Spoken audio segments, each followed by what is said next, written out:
سید لڑکی سے غیر سید کا نکاح ہو سکتا ہے؟ بالکل ہو سکتا ہے. سید تو قوم ہے ہی نہیں. یہ آپ کو کس نے کہا ہے کہ سید کوئی قوم ہے؟ لوگوں نے بنا رکھا. قوم تو قریش ہے. حضور قرشی ہاشمی تھے. سید مانا سردار، چونکہ حضور اللہ کی مخلوق کے سردار ہیں. انا سید ولد آدم، تو آپ کی اولاد کی نسبت سے بھی ان کو سید کہا جاتا ہے. سید قوم تو نہیں ہے. اور دوسرا یہ ہے کہ سید کی لڑکی سے غیر سید کا نکاح ہو سکتا ہے. حضور کی لڑکی سے حضرت عثمان کا نکاح کیسے ہو گیا؟ حضرت عثمان تو سید نہیں تھے،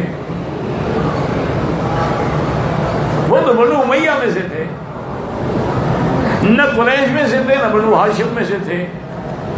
یہ جائز ہے بالکل.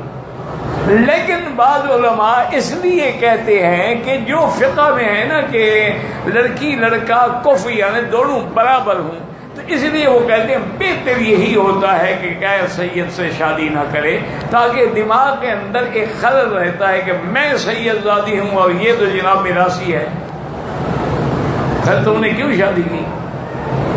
یہ پھر گھر آباد نہیں ہونے دیتی یہ بات. دیکھو نا، حضور کی پھپھی ہے بی بی زینب، بڑا مقام ہے بی بی زینب کا، اور حضور کے حکم سے حضرت زید سے شادی ہو گئی. اچھا، حضرت زید بھی غلام نہیں تھے، وہ تو راستے میں ان کو قبیلے والوں نے پکڑ لیا اور زبردستی بیچ دیا.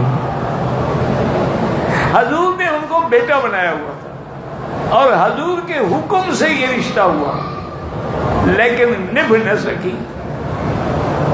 حضرت زید آ کے ہمیشہ شکایت کرتے کہ یا رسول اللہ، بی بی زینب سے میرا گزارا نہیں ہوتا، مجھے اجازت دے، میں طلاق دے.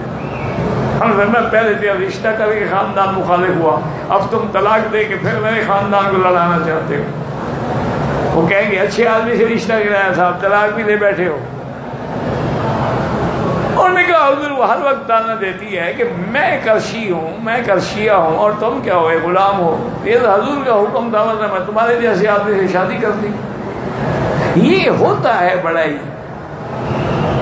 تو اس لیے کوشش یہ کریں کہ دونوں برابر کے لوگ. اب دیکھیں نا، بعض خان ہیں، پٹھان ہیں، بلوچ ہیں، مارشل قومیں ہیں، تو وہ یہ چیزیں برداشت نہیں کرتے.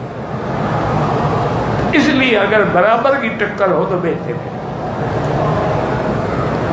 ورنہ نکاح جائز ہے.